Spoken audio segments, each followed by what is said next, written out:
Sebenarnya dulu niat kuliah itu tidak ada. Kalau saya pribadi itu lebih mau ke buka usaha sebenarnya. Oke. Saya dulu pernah buka usaha, bukan usaha sih sebenarnya, tapi lebih ke peternakan. Kita beli ayam apa segala peternakan ayam kampung kan.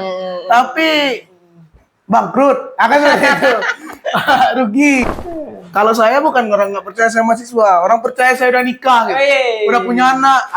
Katanya Ridho ini suka sambung ayam. Iya.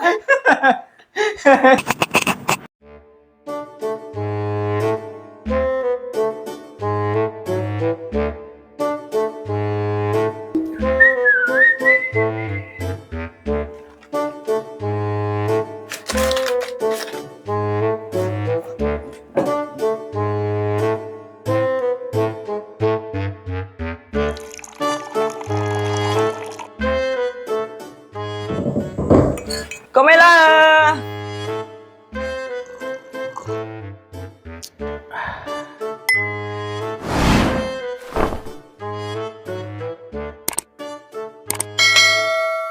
Halo semuanya, sahabat podcast Kodai Kopi Ochawa. Nah, balik ke episode ke-7. Kali ini aku kedatangan bintang tamu yang Masya Allah nih jauh-jauh bintang tamu aku. Dari Sumatera Utara. Ada Wak Ridho. Assalamualaikum, Wak. Waalaikumsalam. Yoga. Ya. Gimana Wak kabarnya hari ini? Alhamdulillah. Baik-baik saja. Jadi gimana tadi Wak perjalanan ke sini? Jauh? Agak sedikit jauh, cuman kesasar tadi. Pekarangan rumah orang. Iya. Karena nggak tahu kan jalan ke sini. Karena emang agak susah mapnya masuk ke sini. Karena cuma sampai jalan besar kan. Oh, nggak terdeteksi. Ya. Oke, apa keseharian kesibukan sekarang Wak selain setelah kuliah ini? Kalau kesibukan setelah kuliah ini lebih tepat nggak ada. Nggak ada ya? So sibuk aja sebenarnya. So sibuk. Cuman adalah beberapa kegiatan kadang kita ikuti. Tapi itu berkaitan dengan kegiatan kampus juga Mas ya. Oke. Wak, nih nggak enak nih kalau kita duduk di kopi tapi nggak Oh, iya pula ya. Mau kopi dulu Wak? Boleh lah. Kopi atau teh atau apa? Kopi aja lah ya. Kopi Lebih apa enak nih? Kopi apa? Kita biasa di kantin pesan cappuccino biasanya Oke, kita. Enak Kak? ya tuh. Sebentar lagi lah, baru selesai makan tadi. Sip.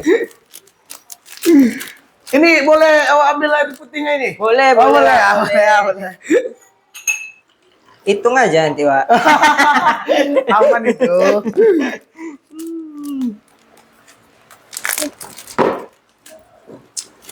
Jadi hari ini nggak ada kegiatan, ada kegiatan dari atau enggak? Santai. Hari ini alhamdulillah santai lah, lagi Santai kosong. ya. Dalam beberapa hari ini sibuk sih. Apalagi persoalan-persoalan kampus kan. Ini Ya maksudnya nih. kegiatan-kegiatan kampus. Apa nih kita tanyakan nanti ya guys ya. Persoalan kampus, wes.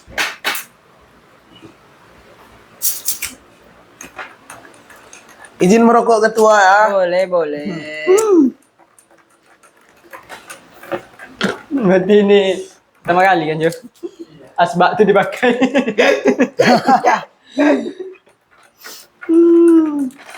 Soalnya ada asbak kita lihat di sini kan. Masa nggak ada apanya isinya? Iya. Belum pernah terbakar pula nampaknya. Setelah ujian kemarin balik ke kampung atau di Pekanbaru aja? Kita masih tetap stay Pekanbaru. Rencana masih selesai sudah baru pulang kampung. Ya. Ya setidaknya kita pijakkanlah kampung kita sebentar dulu. Udah agak lama juga nggak pulang. Iya. Tapi bakalan mau tinggal di Pekanbaru atau mau? Rencananya tinggal di Pekanbaru. Kalau memang ada kerja di sini kan seperti itu. Iya. Sekarang ini dimana yang jelas kehidupan aja lagi. Oke. Minum Mak. Oke. Minum. Guys, ini langsung dibuat sama orang Ocu nih. Ini kopi Ocu nih. Cappuccino Ocu. Ngapa nggak dibawa kakak tadi ke sini, Pak? Waduh, siapa tuh? lagi sibuk ada kegiatan. Orang mana dia? Hah? Orang mana dia? Kalau saya tidak silap orang-orang Kampar ini juga. Saya rasa ya. Orang Ocu juga. Sepertinya orang lucu juga. Ternyata orang Ocu itu baik-baik dia, Pak. Iya ya. Ah. Memang sejauh ini yang kita temukan memang baik-baik.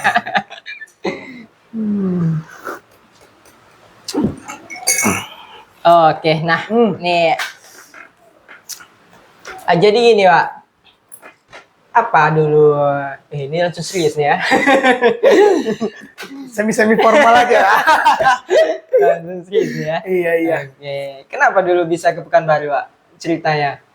Cerita saya kan tuh kenapa? aslinya dari Sumatera Utara, dari Ya. Medan kan? Medannya atau di Saya kota bukan di Medan, Medannya? saya lebih tepatnya di perbatasan sebenarnya. Perbatasan. Perbatasan Sumbar Sumut. Nama daerah itu Muara Sipongi namanya. Oh. Jadi kita putra asli Tanah Hulu. Oke. Itu namanya. Kita tinggal di perbatasan. Berarti marga apa? Saya Marga Lubis. Oh. Marga Lubis. Beda. Pertama kali nih. Pertama kali kan? Oh, enggak. Kan udah ada Aziza kemarin. Oh iya, orang Batak juga ya. Iya. Orang Batak juga. Oke. Jadi apa lanjut, Pak? Apa ceritanya? Jadi sampai kenapa saya sampai ke Pekanbaru ini? Sebenarnya karena faktor keluarga sebenarnya. Hmm. Karena kalau di Medan itu kita punya keluarga juga, cuman mungkin akses di sana tuh antara keluarga kita dengan kampus jauh, kan seperti itu. Jadi orang tua tuh tak boleh kita ngekos, ngontrak karena ada faktor-faktor lain lah mungkin yang dipikirkan orang tua kita kan. Kenapa nih? Mungkin dari segi sifat waktu-waktu sekolah di SMA, zaman-zaman SMA kan paham lah namanya masa-masa. Emang SMA ngapain dulu? Ya maksudnya ya hal-hal biasa dilakukan oleh anak SMA lah.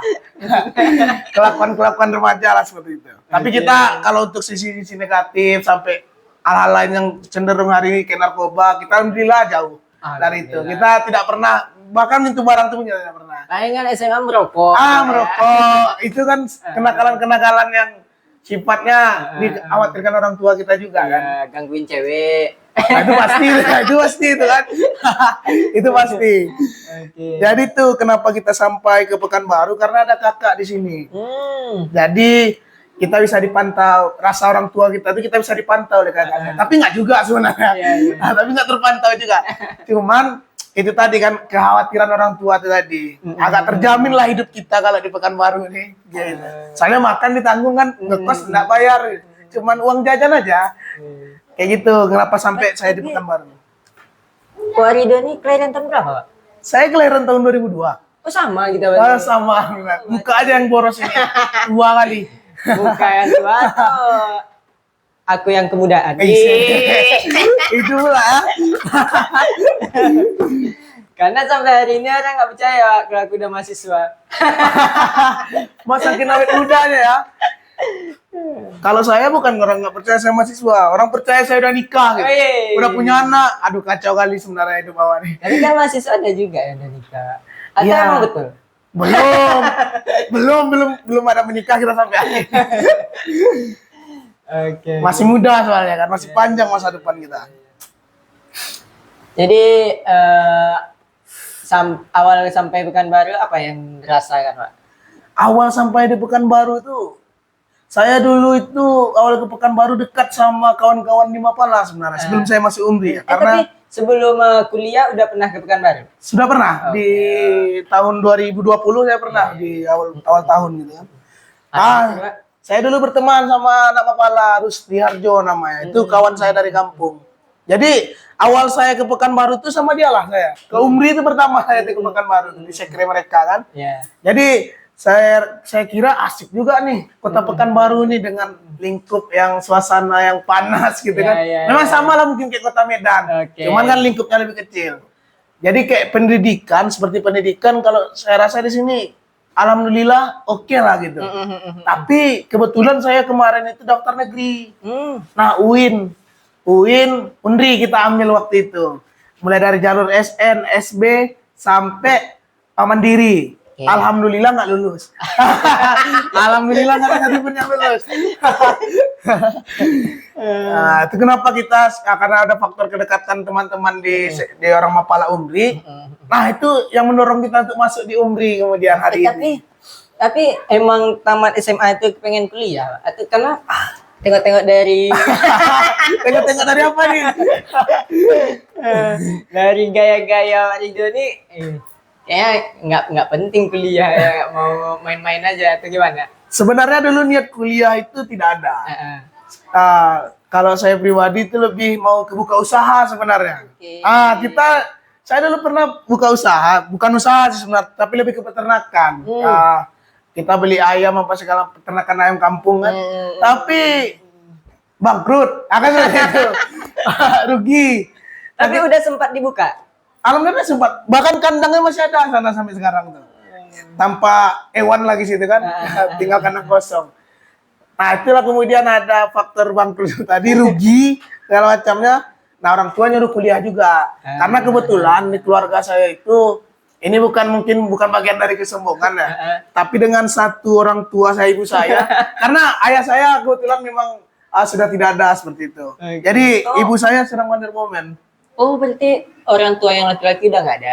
Udah nggak ada. Semenjak kapan? Semenjak saya masih duduk di bangku SD waktu itu. Kalau saya tidak silap tuh antara kelas 3 atau kelas 5 lah saya tuh. Oh semenjak udah SD ya? Ya semenjak udah SD. Dan itu masa-masa paling sulit sebenarnya kan. Karena ditinggalkan ayah, posisi keluarga saya itu kakak saya di Unri kuliah, yang nomor 3, yang hari ini di Pekanbaru tinggal.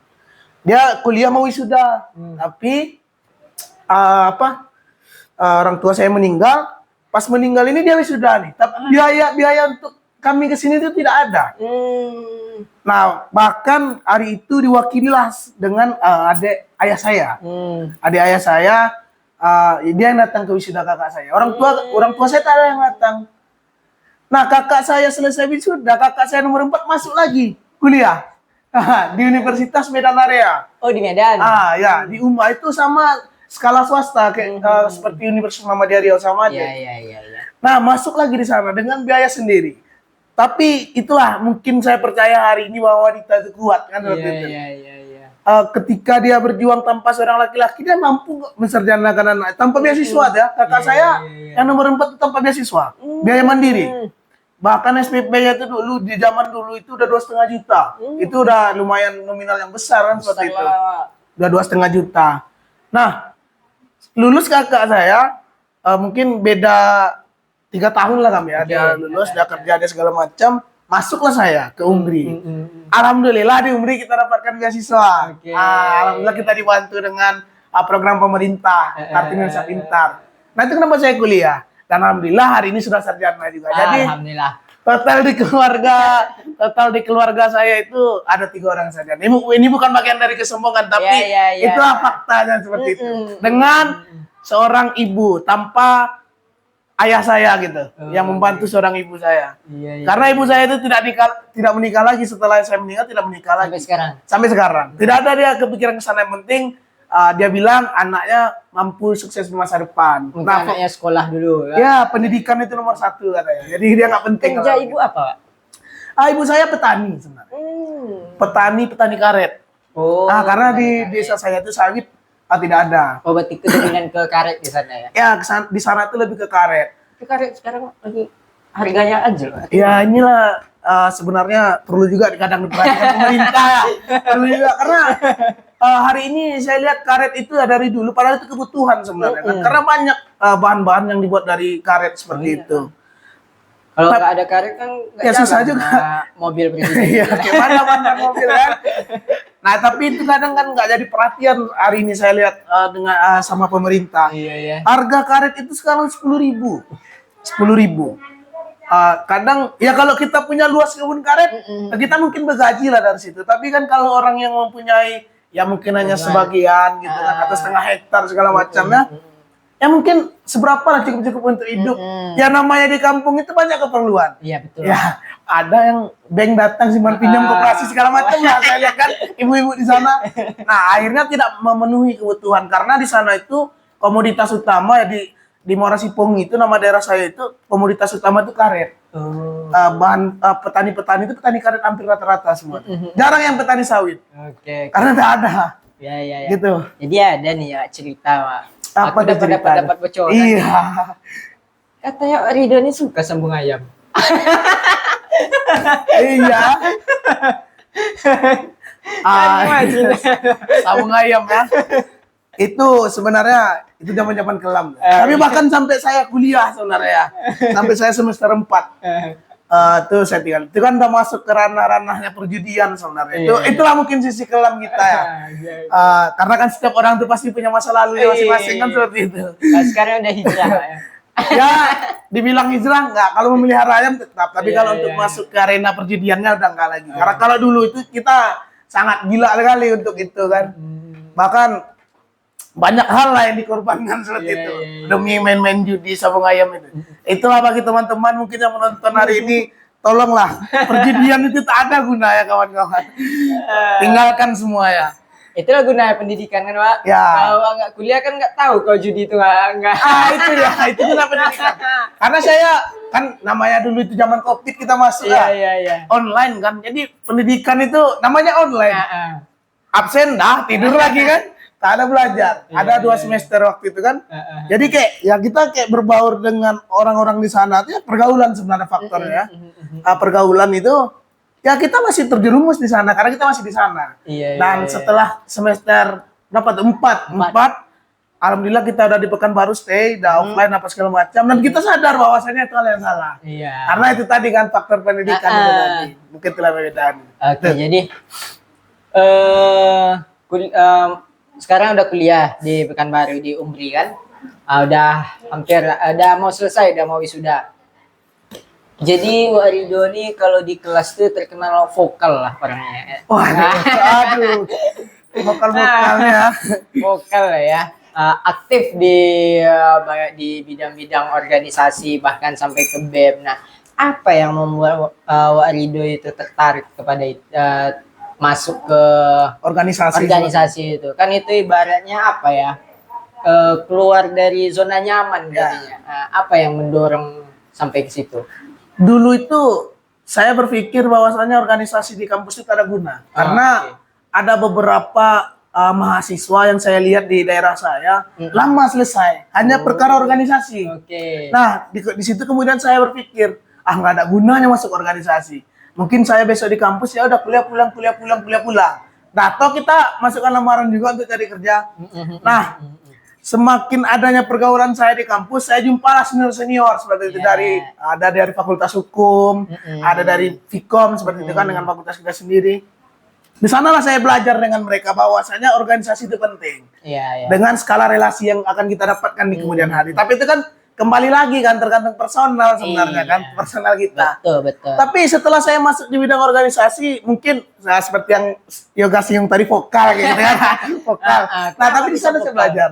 Karena ada juga orang masuk organisasi tapi ya cuma ngisi slot aja gitu. Untuk jadi pelengkap ya. Ya itu mungkin cuma dapat karena KTA aja. Kartu tanda anggota. Sebenarnya itu ya itu tadi kan kembali lagi ke personalnya masing-masing. Kadang kala orang hanya mencari eksistensi tanpa mengetahui apa sih tujuan kita dalam berorganisasi yang sebenarnya kan kayak gitu. Ya itulah kadang yang hari ini merusak citra organisasi sebenarnya. Karena orang-orang yang berada dalam organisasi yang bisa kita katakan hanya jadi pelengkap, yang penting aku ketua kayak gitu kan, aku kepala bidang. Jadi hanya sekedar eksistensi, popularitas semata bagi dia. Tanpa dia sadari itu tempat belajar sebenarnya. Karena kan banyak kegiatan yang di luar akademik. Bahwa bisa saya simpulkan sebenarnya saya dapatkan pelajaran di kelas itu hanya 30%. 70% itu di organisasi. Ya. Karena saya jurusan humas kan. Artinya dari segi berbicara, kita harus pandai belajar. Tapi saya belajar itu di organisasi. Bukan di kelas. Bukan di kelas. Yang saya dapatkan teorinya di kelas. Seperti itu. Dasar saya untuk ada penjelasan kepada kawan-kawan di sini. Ya saya tahu teorinya bagaimana nih. Itu yang saya dapatkan di kelas. Tapi untuk implementasinya, saya dapatkan di organisasi. Prakteknya di situ. Iya, prakteknya di organisasi. Itu kemudian yang membuat saya tertarik waktu itu bergabung. Ada 2 organisasi saya bergabung ya. Di Lembaga Pers Media Aksara, Universitas Muhammadiyah Riau, dan di himpunan waktu itu kan kita bareng-bareng juga di himpunan ya. Saya 2 periode tapi. Tapi selain di kampus ada ikut yang lain, Pak? Di luar kampus? Di luar kampus saya nggak ada organisasi eksternal. BEM-SI?